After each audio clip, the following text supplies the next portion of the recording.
Allora, stavamo intanto chiacchierando fuori onda, possibilità di governare, diceva lei, Presidente Bertin, che sarebbe possibilità di lavorare poi, che governino come vogliono, basta che vi concedano la possibilità di lavorare.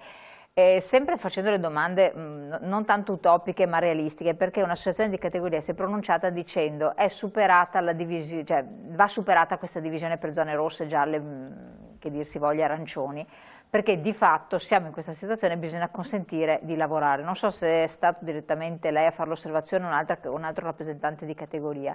Come la vede? Con tutto il rispetto per tutela delle misure sanitarie, eccetera, però dividendo l'Italia in tutti questi colori, a parte l'immagine che diamo all'estero, che ci mettono ancora più penalizzati come regione, qui non si lavora più.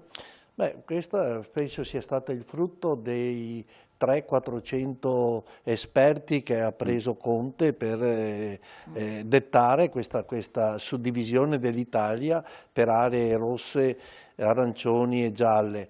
Chiaramente io non so se ho detto questa cosa che mi chiedeva. Sì, io l'ho letta da qualche parte, non so chi. Ma io dico solo che in questo momento noi abbiamo bisogno di lavorare, perché abbiamo altrettanto difficoltà sia dal punto di vista sanitario che anche dal punto di vista economico. Qual è il primo punto? Si sta decretando la morte delle imprese.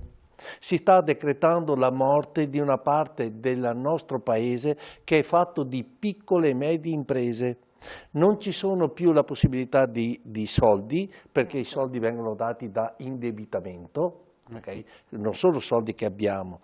Stanno parlando del recovery plan e non si capisce che fino all'altro giorno ho capito che non c'era un piano programmatico, okay? E quindi io dico, signori, almeno lasciateci sopravvivere come imprese, dateci delle regole precise. Ma le regole, se dovesse darvele voi, cioè proporre delle regole, perché secondo me l'unica cosa è che dal basso le cose vengano proposte e richieste Ma noi abbiamo attuato tutte le regole che hanno imposto. Per la sicurezza. Per la sicurezza. Per poter lavorare. Ma poi l'aggregazione veniva fatta in strada, se tu fai entrare una persona per negozio e gli altri devono aspettare in coda in strada, le abbiamo viste tutte le code.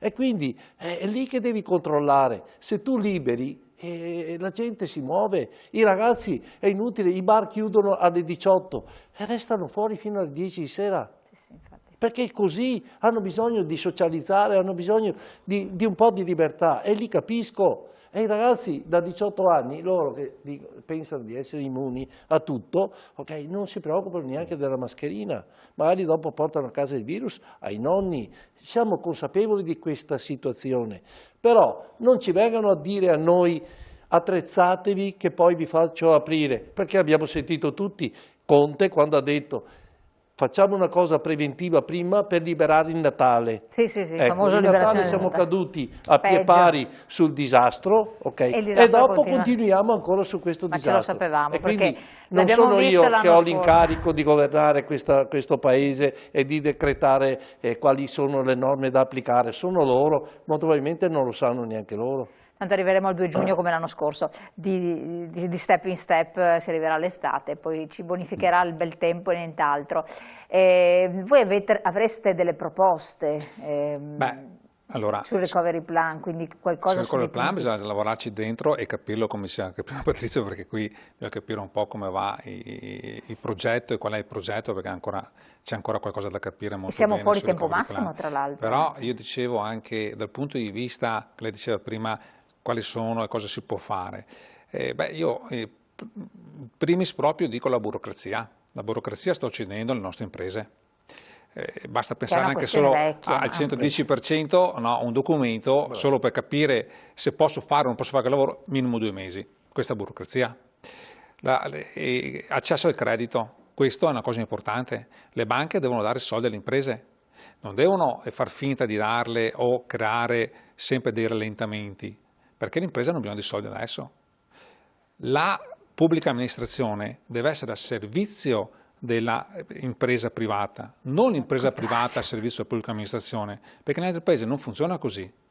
Allora, queste sono delle regole, sono delle proposte che si possono anche prendere insieme e valutare cosa si può fare per migliorare questi processi. Perché? Perché è l'impresa privata che genera reddito per sostenere tutto quanto il nostro settore, il nostro paese Italia. Se l'impresa privata non lavora, non paga gli stipendi, non hai collaboratori, non si paga le pagano le tasse e via di seguito. Per cui deve esserci una collaborazione molto più importante e molto più attenta verso l'impresa che produce reddito.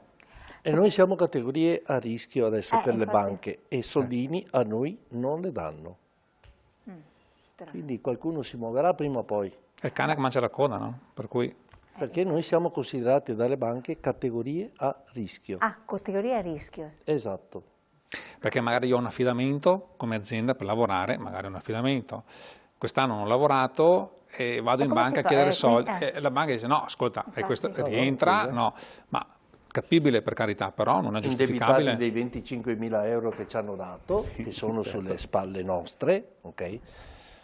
Quindi andiamo avanti così. No, questo è gravissimo comunque, questa situazione qui, perché Sì, no, questo... cioè, io tra l'altro le porto tantissime mail che sono arrivate dalle categorie estetisti, parrucchieri e quant'altro, che sono anche loro in angoscia, in ambasci, chiedono di chiarire certe situazioni. Noi come perché... artigiani, avendo questo tipo di categorie, stiamo facendo fuoco e fiamme, perché in effetti già categorie come le estetiste o piuttosto delle parrucchiere già sono partite per ultime, perché sono partite il 4 di maggio.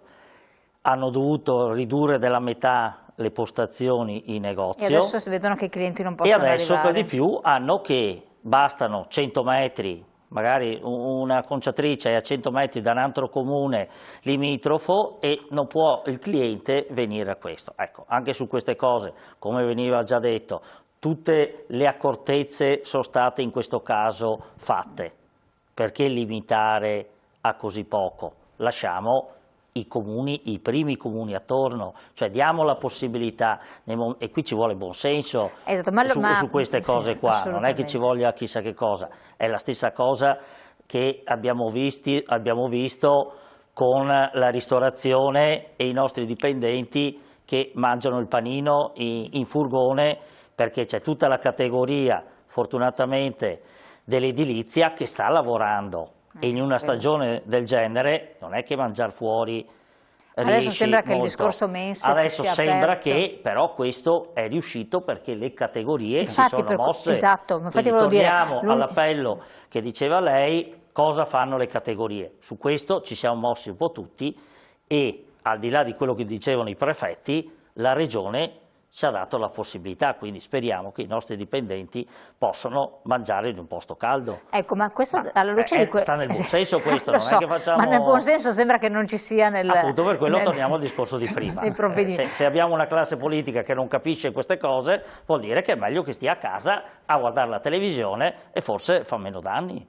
Ecco, però ad esempio mi hanno segnalato, dopo io non posso entrare nel merito, non posso spostarmi dal comune, quindi non posso verificare, però mi hanno segnalato che per esempio in Lombardia, proprio a livello di buon senso, eccetera, non fanno tutti questi controlli a Milano, eccetera, per cui anche in zona rossa, zona arancione, eccetera, si spostano per andare dal parrucchiere della situazione, anche cose, si muovono molto più liberamente, se fanno le foto delle strade c'è gente che gira e la vivono in modo molto più, tra virgolette, scialla, no? Più tranquilla. Perché? Perché le forze dell'ordine, non lo so se i prefetti sono stati sensibilizzati ad essere più tranquilli, non fanno tanti controlli. Sì, ma noi non dobbiamo sperare esatto, nelle forze dell'ordine che poverette si trovano tra l'incudine e il martello, come si usa dire dalle nostre parti. Abbiamo bisogno di regole. Non ci voleva molto su queste, ma anche su molte altre cose. Noi adesso abbiamo, proprio in questo periodo, che dovrebbero ripartire le scuole. Per ripartire le scuole ci sono i famosi bus. Noi abbiamo tutti i bus operator che da mesi hanno nel piazzale centinaia di euro fermi lì. Bene, la Regione giustamente sta facendo delle gare e cosa succede? Fresca della categoria di ieri, che ci sono le categorie, i bus operator per l'esattezza del sud, che partecipano alle gare, loro avendo il 30% di sgravio fiscale ovviamente riescono a fare prezzi migliori. Allora, ci sono due Italie, cosa c'è? Ecco, questa ad esempio è un'altra cosa, sta avvenendo proprio in questi giorni. Quindi, cioè vuol dire che se vincono questi concorsi, questi appalti, l'impresa del sud che ha i bus operator, quindi quelli classici che vanno per le gite, dal sud, viene e le porta qua, d'altra parte il gasolio che lo faccia qua o lo faccia giù non cambia niente, i dipendenti li portano qua e per carità, allora o l'Italia è unica, le regole sono uniche, oppure mettiamoci d'accordo. Anche questo e sta avvenendo proprio in questi giorni, ecco, perché il Veneto vuole riaprire le scuole e sta facendo le gare in questi giorni.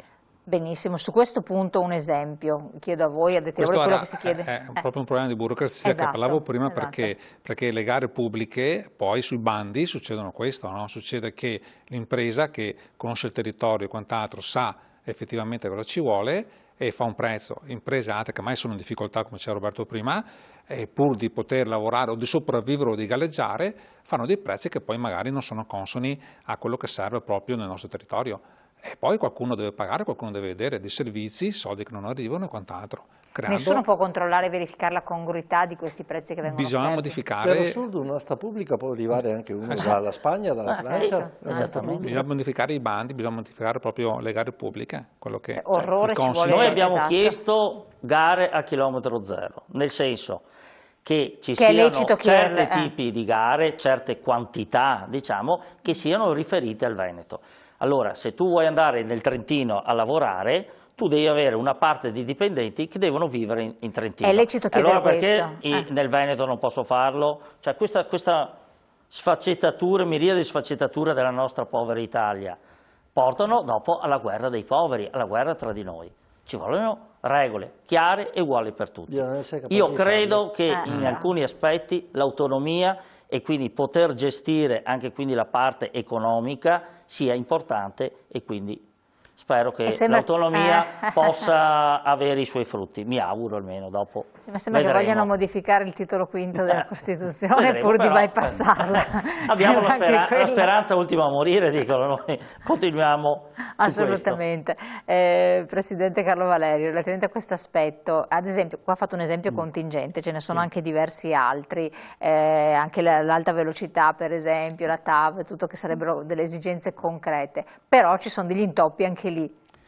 Allora, il fatto è che noi, anzi il nostro governo e la nostra nazione, hanno abdicato in favore degli esperti con visioni parecchio diverse della sanità. Questo è il punto. Perché tutte le regole che si affastellano una sull'altra sono emesse nel tentativo di ma lì ti blocchi tutto, stai dentro chiuso una bolla, sei salvo. Il tentativo di gestire questa situazione non per la situazione, ma per pararsi, diciamo, le spalle, perché questo è poi l'attitudine. Se tu dai a un funzionario una cosa e lui ha una responsabilità, troverà una soluzione che eviti che questa responsabilità ricada sulle sue spalle. Questo è il punto. Quindi abbiamo una serie di regole che sono assolutamente fuori del buon senso. Lei diceva un attimo fa che a Milano si spostano tutti per andare di qua e di là, ma a Milano ha 1,5 milioni di abitanti, un comune ne ha 5, quando sei sopra i 5.000 ne ha 10.000, quindi quanto territorio dei comuni piccoli copre Milano, dove uno può muoversi dove vuole, quando vuole, durante la giornata. Sì, non sente neanche il peso di certe restrizioni. E questa è una cosa, mancanza di buonsenso. Dicevate adesso delle mense. Allora, io a un certo punto, e per fortuna che arriva, decido che posso aprire il ristorante se il mio lo considero mensa, cioè un servizio, e registro i nomi delle società che verranno e chi mi manderanno. Bene. Le regole sanitarie cambiano con l'apertura dei ristoranti in zona gialla? No.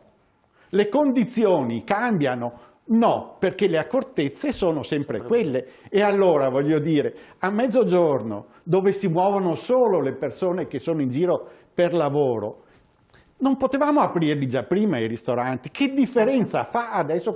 Ma questo è uno dei tanti esempi, no? Il fatto è che è una questione di buonsenso, ma soprattutto di sensatezza. Se le regole vengono scritte in modo complicato e non per l'utilizzatore, ma per organizzare la burocrazia, e non ci siamo mai. E questo è il punto. E allora, nei programmi futuri, le riforme assumono un aspetto fondamentale. Magari uno dice adesso, ai cittadini cosa gliene frega delle riforme? No, è fondamentale, perché ti dirà cosa può essere fatto, cercherà di semplificare, darà le responsabilità a chi deve averle e potremo lavorare con più fiducia, perché, e questo è il solito approccio mio che lei conosce, questa cosa finirà. Purtroppo potrebbe finire nel momento in cui siamo tutti troppo esausti e la gente si è abbattuta troppo e emotivamente fa fatica a affrontare quello che viene, ma quando sarà finita ci sarà una voglia tale di ripresa, di muoversi, di vedere, di fare, ma anche di acquistare, perché tutti terrorizzati, conti bancari di risparmio privato che vanno tanto su. Ma non è in cassa integrazione per i dipendenti pubblici, per chi ha lo stipendio per fisso. Arrivare finalmente al poter fruire di questo spirito che di sicuro alleggerà, bisogna che siano definite una serie di cose e non si può agire sulla struttura vecchia. Quello che dicevano adesso degli appalti, bisogna cambiare il codice degli appalti. Ma quanto tempo lo dite voi? Sì, ma non solo dappertutto, voglio dire, il codice degli appalti anche la categoria costruttori edili pura.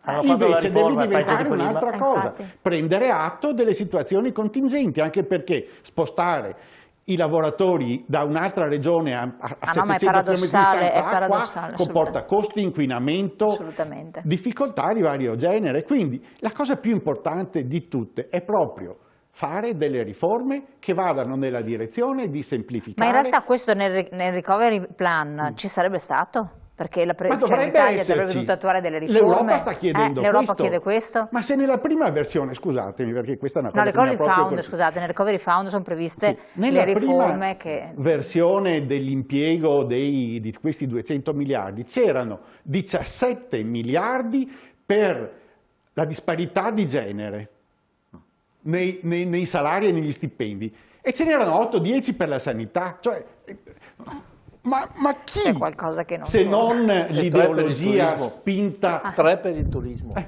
Chi se non l'ideologia spinta poteva immaginare una cosa del genere? Per fortuna poi è stato cambiato, tutti adesso se la prendono con Renzi, ma almeno ha avuto il coraggio di dire attenzione, c'è questo che non va. Dopodiché il marasma è assoluto, ma queste cose vanno dette, cioè dobbiamo immaginare il futuro della nazione nei prossimi 30 anni, così non può funzionare. Chiaro.